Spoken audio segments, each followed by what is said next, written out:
Afternoon, everyone. I'm Jennifer Gordon, and I'm so delighted to introduce our esteemed panelists for this conversation. First, Aleshia Duncan, Deputy Assistant Secretary for International Cooperation at the Office of Nuclear Energy at the U.S. Department of Energy.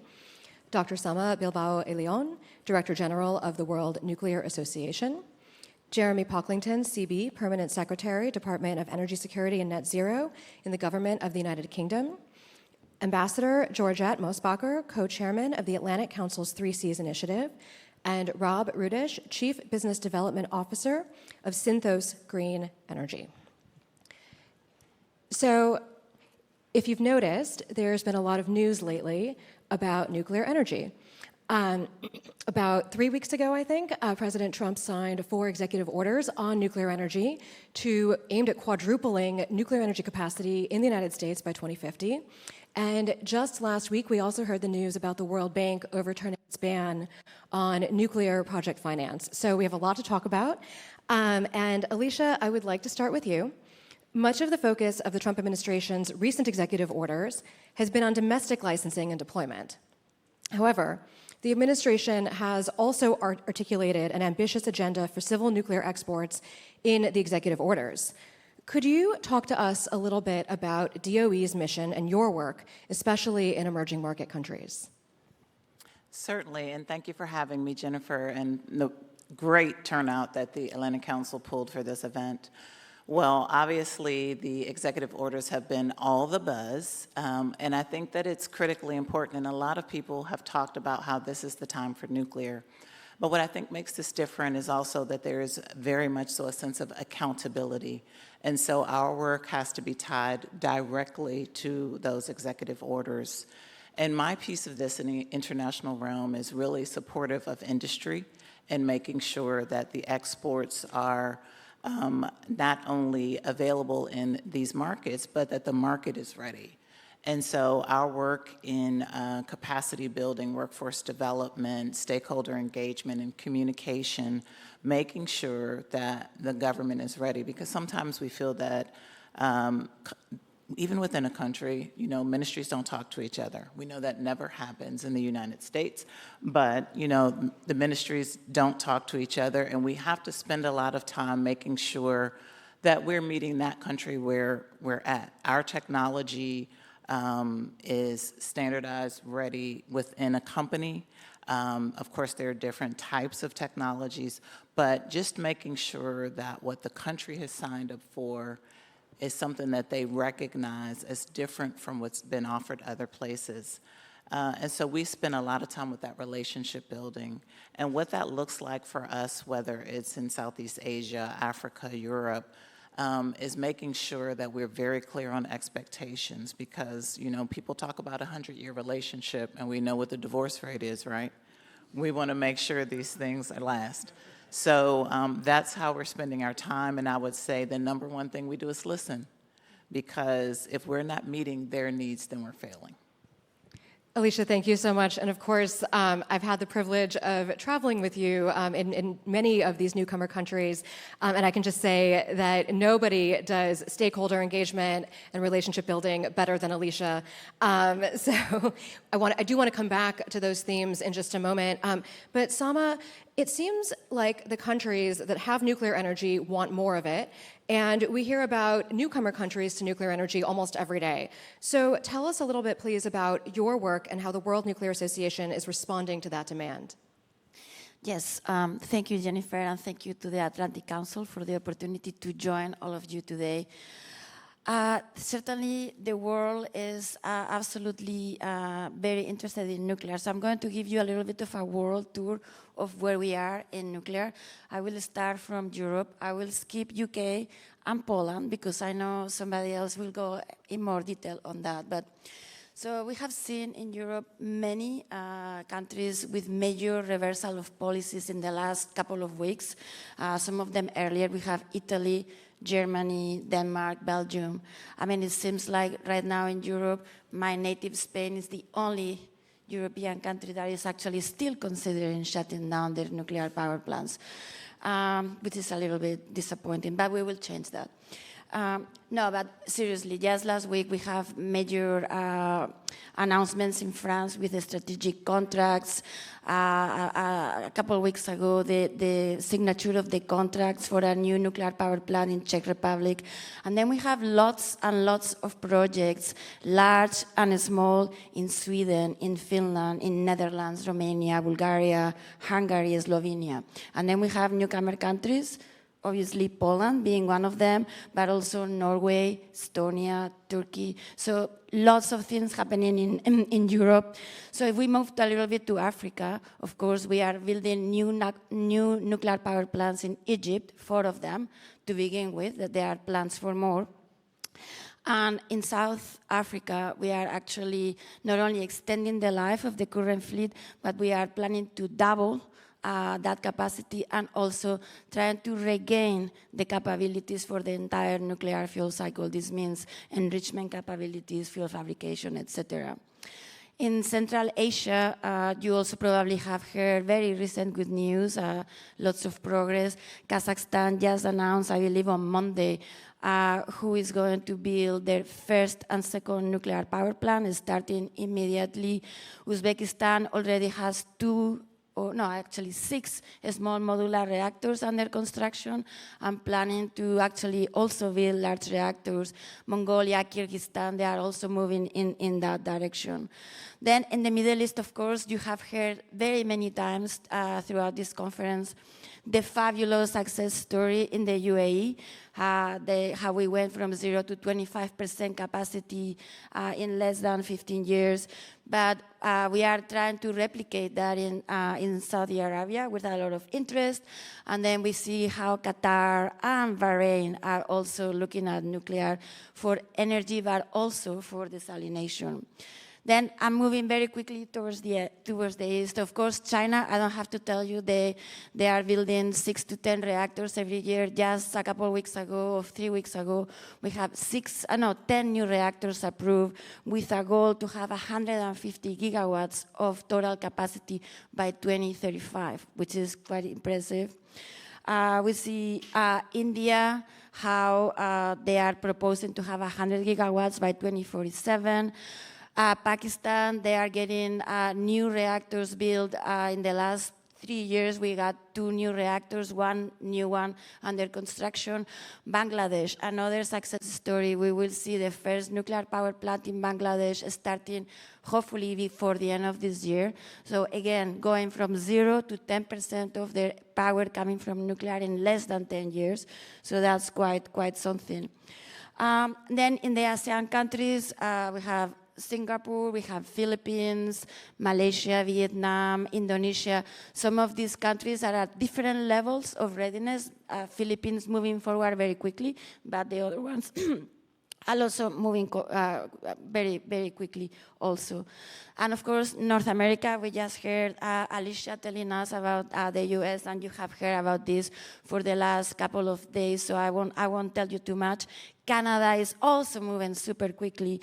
And in South America, we have Brazil also finishing their 3rd nuclear power plant. So I think that this tells you, hopefully, I mean, I think that my goal with this tour of the world was a little bit overwhelm you with the amount of nuclear development and nuclear projects that we have at a global level. So what we are doing on our side, so we are trying to bring together this coalition of the ambitious that we help put together for COP28. So this is the 31 countries that have signed the triple global nuclear capacity, the 14 global banks and financial institutions, and of course the large energy users.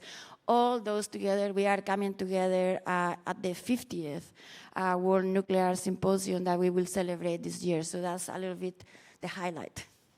Selma, thank you so much. I love this notion of the coalition of the ambitious. And I have to say as well, this sort of global tour, this global overview reminds me of what I always like to say, which is that I truly believe that there's a reactor out there for everyone. But, you know, we do have to kind of balance between the existing fleet, the large scale, and then the next generation. And so, Jeremy, give us a sense, please, of the focus in the UK and your focus on existing nuclear reactors compared to the focus on licensing and deploying next generation technologies. Great, thanks, Jennifer. It's an absolute pleasure to be here. So last week, the UK government set out two hugely significant announcements for the future of civil nuclear in the country, really a culmination of sort of a couple of decades of work.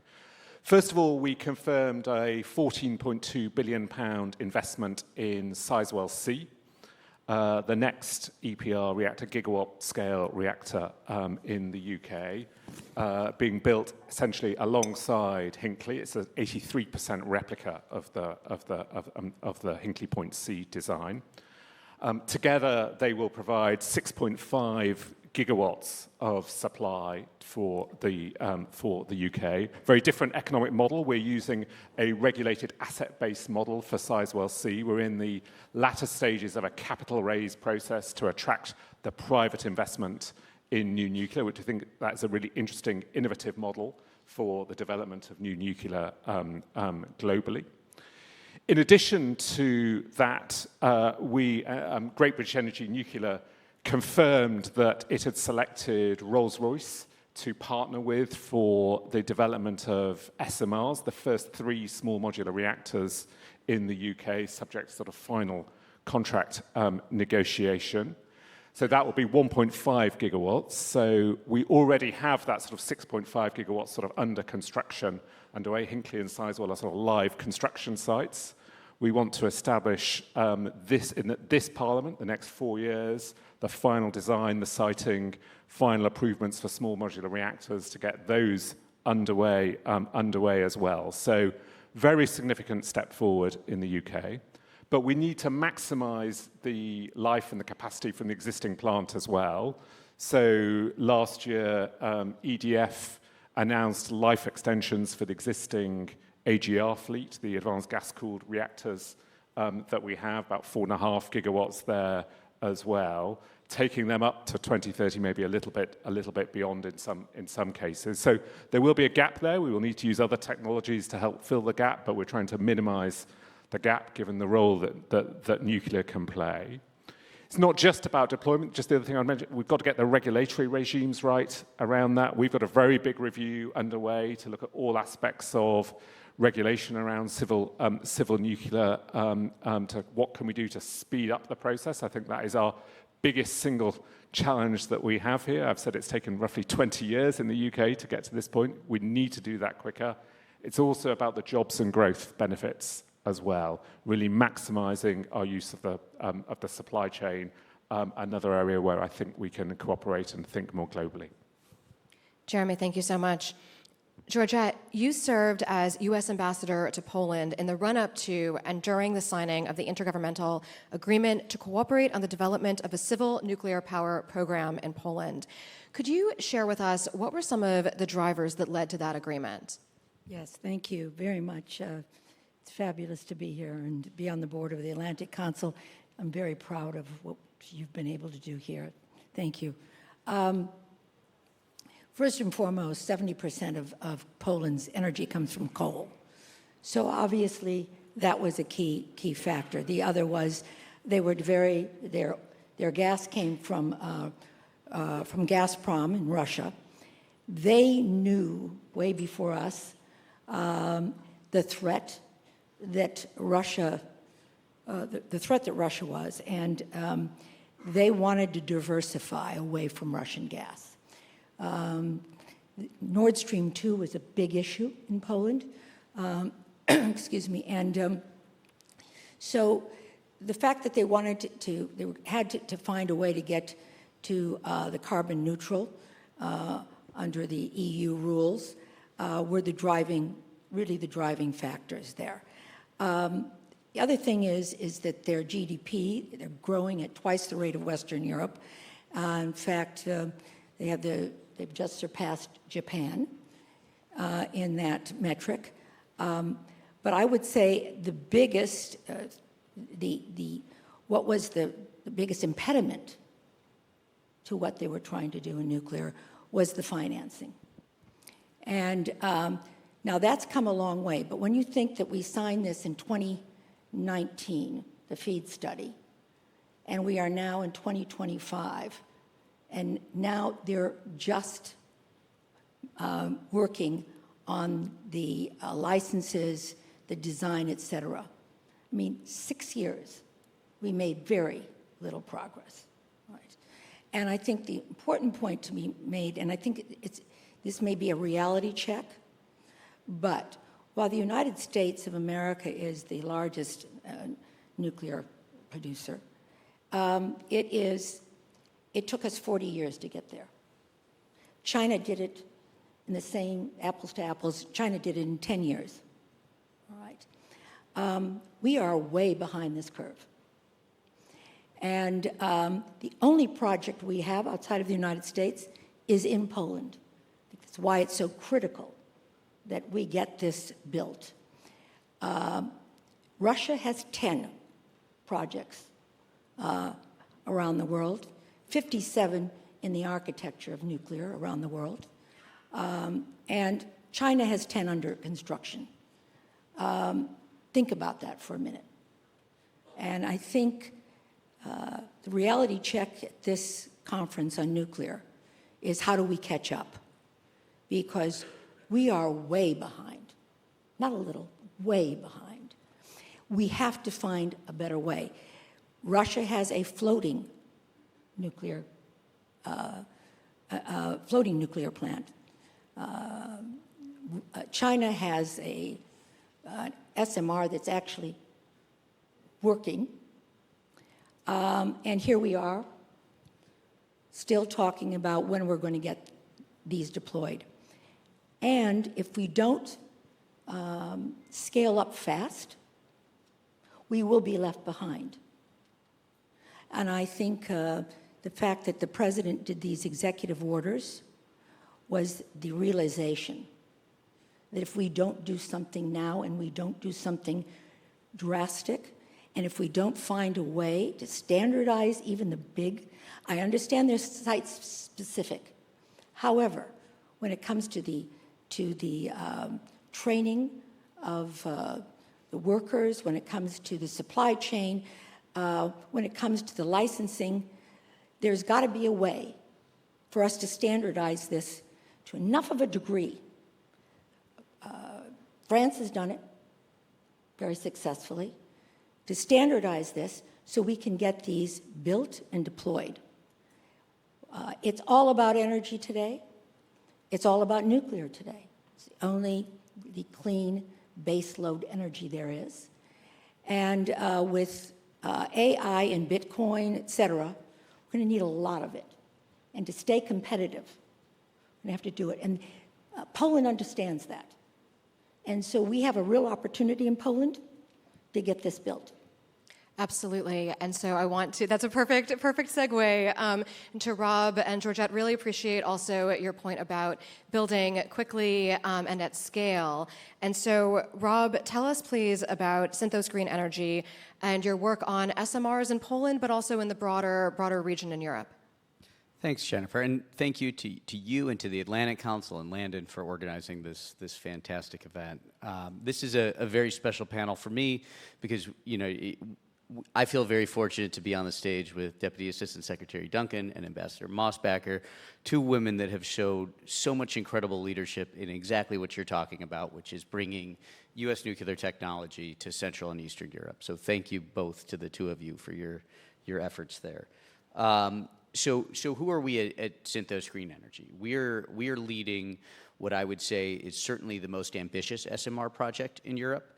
We are likely the most advanced SMR project in Europe, and we are arguably one of the most well-resourced SMR projects in Europe. We're a regional developer partnered with GE Vernova Hitachi for the BWRX 300. We're based in Poland.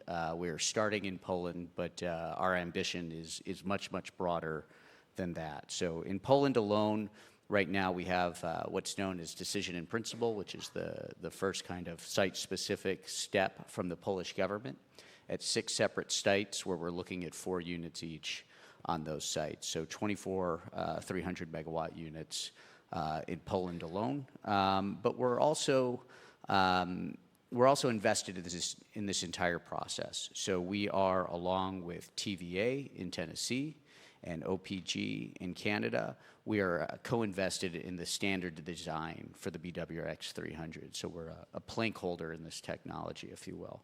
And with that investment, we hope to go well beyond Poland and construct what we like to call the Green Wall, which is essentially a fleet of U.S. technology reactors running from the Nordics to the Black Sea, providing clean, reliable, safe energy.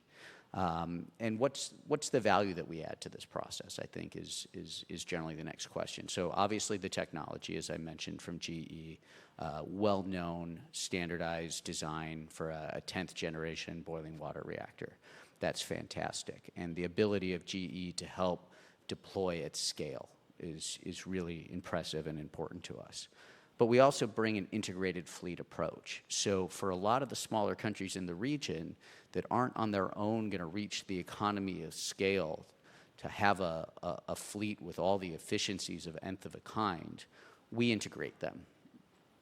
And we bring a lot of experience to the table, both our vast industrial experience at Synthos, and then with our very important joint venture partner, Orlen, which is, of course, the largest energy company in Central and Eastern Europe. Together, we've done a large number of major industrial and energy projects throughout the region. So we have a lot of experience in doing that. And we're going to move, like you said, very quickly to get to nth of a kind so that we aren't stuck in kind of some of these long-term cycles. And already we're initiating projects outside Poland in a number of countries in the region. Rob, thank you so much. So, Aleshia, we said we'd get back to stakeholder engagement, and you've just returned from the IAEA's International Conference on Stakeholder Engagement for Nuclear Power Programs. What were some of the key takeaways? So first of all, I'd say congratulations to the IAEA on a well-done event. I think some of the key takeaways were, one, that you really have to recognize that the number of stakeholders are vast and diverse. Everybody is pretty much a stakeholder. And talking to anyone about something as complex as nuclear, recognizing that nuclear speak doesn't apply to most people. And so trying to explain nuclear in a way that people can understand how it impacts their daily life, what it is, what it isn't, and that most people come in contact with some form or application of nuclear already, and maybe they don't realize it. And so while you hear things like, no, we would never, I don't trust it, I would never do it, those same people have a doctor's appointment and they're going to probably have some sort of scan and diagnosis and treatment of cancer or something else. So I think making people more aware of it, catching a flight, eating a banana, all of the things that people do, recognizing and communicating in that way. I also think from that we learned, which was my point, is that stakeholder engagement is not a job for everyone. Some people just need to do the technical part or do whatever their job is and leave the engagement to others. It's just simply not for everyone. Everything's not for everybody, and it's okay. Another piece of that is making sure that cultural nuances are factored in. In some countries, land is very important. And regardless of how much sense it makes to site a plant there, people still may have very deep, significant ties to land and what it means to them and their culture. And so thinking about these factors, I think finally making sure that people understand in a government or legislative body that a lot of people get elected into that, and that doesn't mean they come with that nuclear background. And so making sure that everybody who's part of the decision making, everybody who's on the end use, understands a common language and understands the common goal, because everybody's selling point is not going to be it creates jobs, it does this, it does that.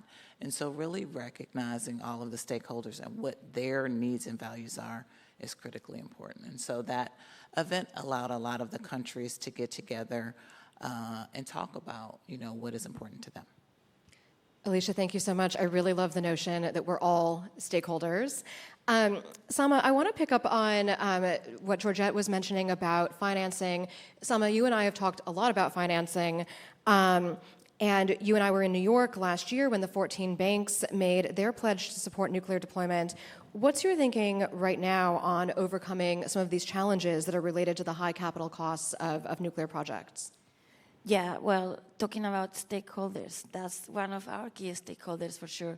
So yeah, from the World Nuclear Association and working together with many others, frankly, I would say we are very excited about the change in policy that we just saw last week from the World Bank.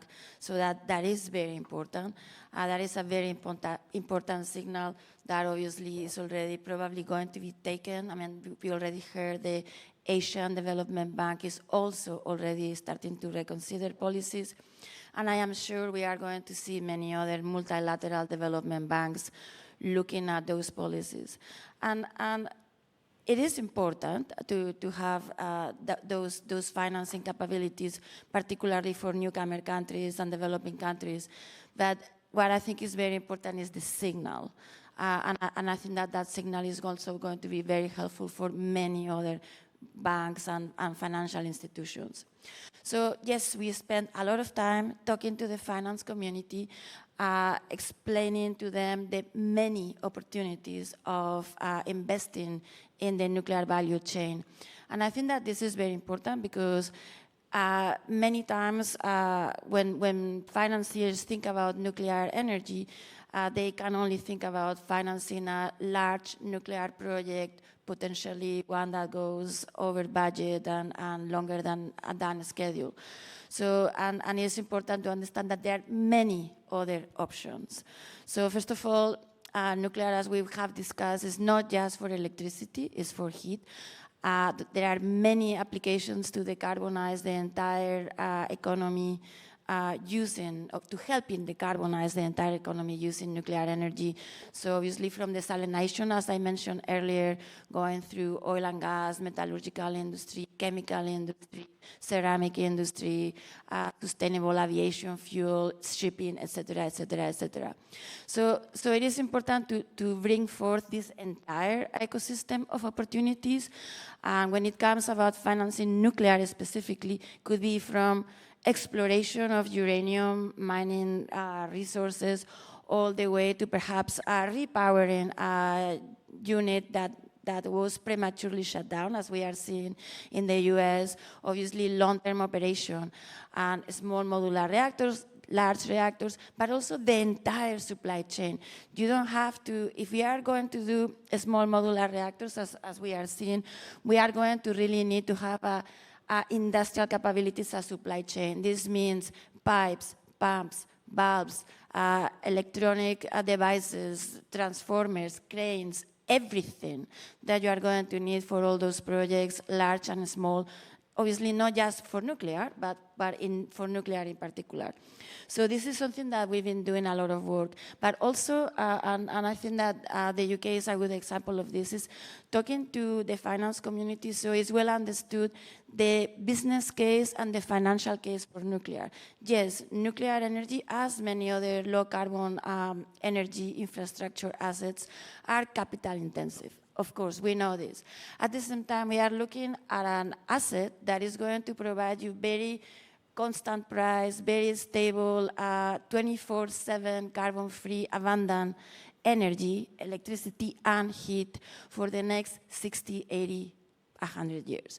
So it is a matter of figuring out what are the right investors for that type of projects. Not everybody has investment timelines of 2 years. Somebody has investment timelines of 40, 60 more years. And then the last thing that I will say, which is incredibly important, and we've been doing a lot of work, but I think we need to do much more work together, is the other part of the financing equation, which is the revenue model. I mean, yes, financing is important. What is the revenue model? So we've been doing a lot of work on market design, market redesign, probably, trying to figure out how we can make sure that the price of energy is commensurate with the cost of producing it. And this includes the entire system. It's not just generation, it's transmission, distribution, ensuring that we have the stability and the entire infrastructure that is needed to deliver that energy. And the price of our electricity and energy today doesn't account for all that. And that's why we don't have signals to invest in any of those assets. So we really are working on that entire picture. Sama, thank you so much, and thank you for bringing up these new types of applications, especially off-grid, for nuclear power, that I think also raise the potential for new types of business models and partnerships. I think that could all be the topic of a whole second panel. I wish that we had the time. Jeremy, I'd like to go to you. You mentioned the Great British Nuclear Competition and the selection last week of Rolls-Royce. Congratulations to Rolls-Royce. No hard feelings from the Americans. But can you tell us a little bit more about this project and what are the next steps? Yeah, thank you. So, as I said, Great British Energy Nuclear have confirmed that their preferred partner to develop the first SMRs in the UK will be Rolls-Royce, now sort of subject to sort of final contract approvals. We'll then be taking forward a process of selecting the site. The government now owns 2 sites in the UK that are suitable for new plants, so that's the obvious place to start. Building the developer, going through the sort of site-specific design and permitting that will be required, with a view to making the sort of the final investment decision round about 2029 is the aim, and then moving forward from there. I would just emphasise, though, that's not the final word on SMRs in the UK. We spend a lot of time doing deep strategic modelling about what is the electricity system that we need, and we need more capacity for new nuclear. So we will also be providing a pathway for alternative, privately led SMRs and AMRs as well in the UK, and we'll be setting out more details soon. The government has indicated its willingness to use its national wealth fund, essentially loans, to support those projects as well. As colleagues have said on the panel, I do think financing is such an important challenge for the delivery of new nuclear. In the UK, we've spent a lot of time thinking about the right balance between gigawatt. That gives us the enormous scale that we need. You need roughly 6 SMRs as comparable to Hinkley, so there's a case for gigawatt. But also, but SMRs, perhaps they'll get the efficiency savings once we get the fleet effect, the nth of a kind. SMRs also possibly easier to bite off in one go. The real challenge is the financing, is how are you going to manage cost overruns? That's enormously challenging for governments and for states to be dealing with, and that's potentially over in the medium term a case for SMRs. Thank you so much. Georgette, I want to stay on this financing topic for just a little bit longer. You have been especially engaged in getting the United States Development Finance Corporation involved in the 3Cs initiative. Tell us more about the significance of using the DFC to its full potential. Right. I think the DFC was really created to attract private sector capital. The DFC makes investments, only be 1/3 and 2/3 private sector capital. This is a very interesting model. It is up for reauthorization on October 5th. It is bipartisan, and it will be funded at $70 billion, at 7-0. I think that the realization that this doesn't get done, any of this, without private sector involvement, the change in the whole atmosphere with respect to banks, from the World Bank, commercial banks investing in nuclear, is truly a game changer. But we don't know at this point what their risk appetite is going to be. We will need, like the DFC, to give loan guarantees, to come up with more creative ways of financing. We're working on a fix, I call it, because right now the DFC is debt financing, but we're very optimistic we will get an equity fix so that these investments from the DFC will be equity, and that should also be a very attractive mechanism to attract that private sector money. And we have to continue to come up with some models that we can take some of the risk out to attract private sector capital. This is just too big for any government or governments to do. We need the private sector involved in this. The DFC is uniquely designed to do that. And I'm very optimistic about its reauthorization on October 5th. And it also will be able to also invest in projects, not just in low-income countries, but we're tying the investments to national security and making the national security outcomes tied to the economic benefits that come from that investment, creating jobs, et cetera. So I think the DFC is a very, very interesting model that we should be looking to replicate in other countries. Georgette, thank you so much, and really love that point about investment leading to jobs. Rob, you and I have talked a lot about supply chain considerations, about things like local content. To what extent will your project help to create jobs here in the United States? So, first of all, we're already creating jobs here in the United States, so that's great. We are, as I mentioned, along with the other companies, co-invested in the standard design, which means we're supporting engineering work today in Wilmington through GE Vernova Hitachi, and we're very proud of that. But this is going to create a number of fantastic jobs in the United States, and of course on the other side of the Atlantic. So it's a win for everybody. Beyond the work that we're already doing, there's some pieces of engineering work that are coming to the United States to GE Vernova Hitachi, and then I think for today I can kind of just say watch this space. As I mentioned, we have 6 sites that we're already doing some work on, but I think some of these processes will accelerate, and we'll probably have a little more to say in the not too distant future there. But it's not just engineering jobs, it's manufacturing jobs as well. So, one thing that we're looking at as we seek to do this project as efficiently as possible, as TVA and OPG go forward, they're validating supply chains.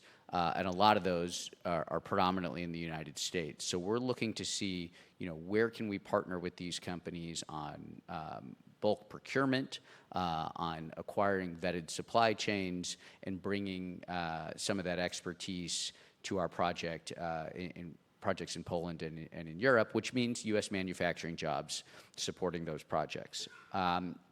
We also, particularly in Poland, but in some other countries as well, have the need to build a lot of human capital.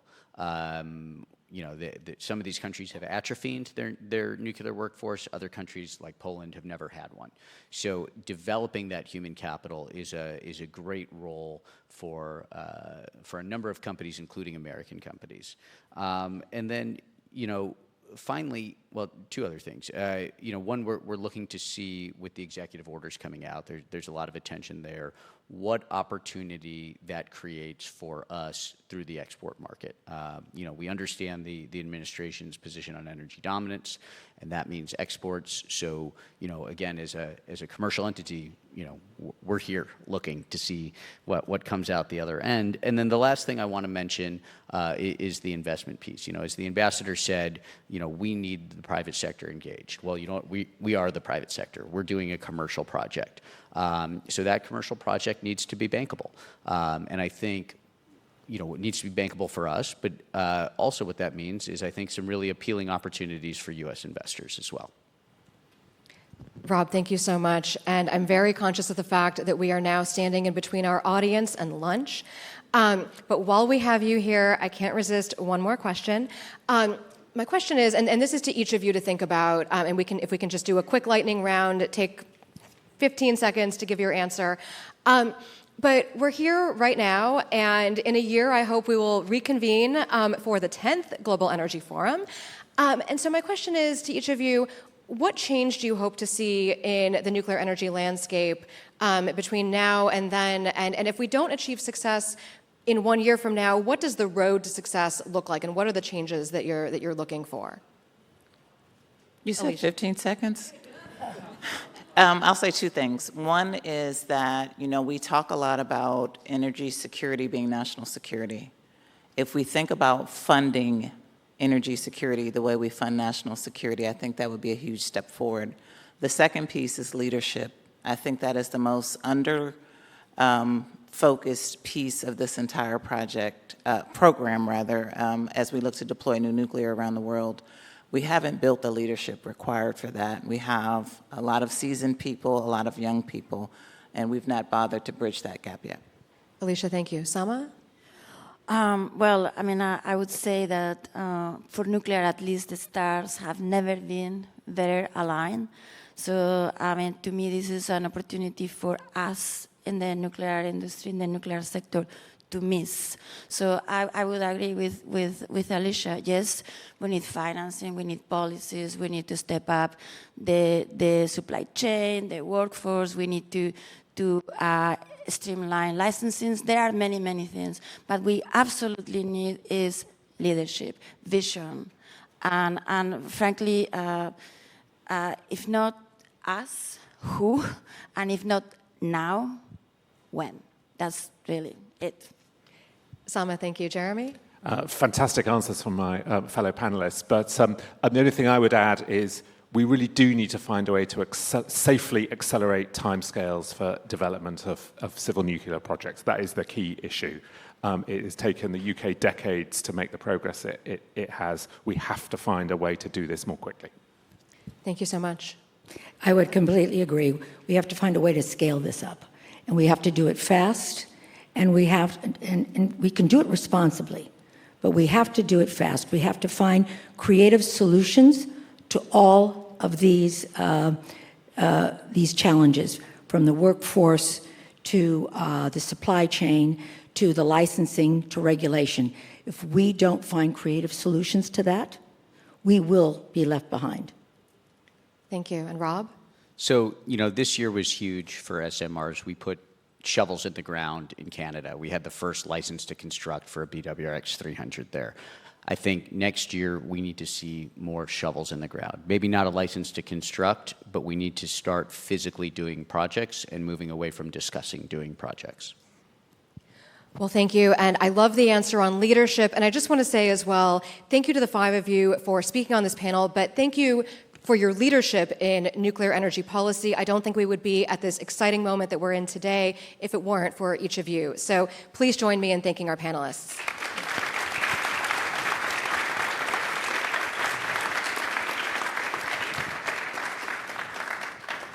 And now please join us for lunch, and then please return for the continuation of our program. Thank you.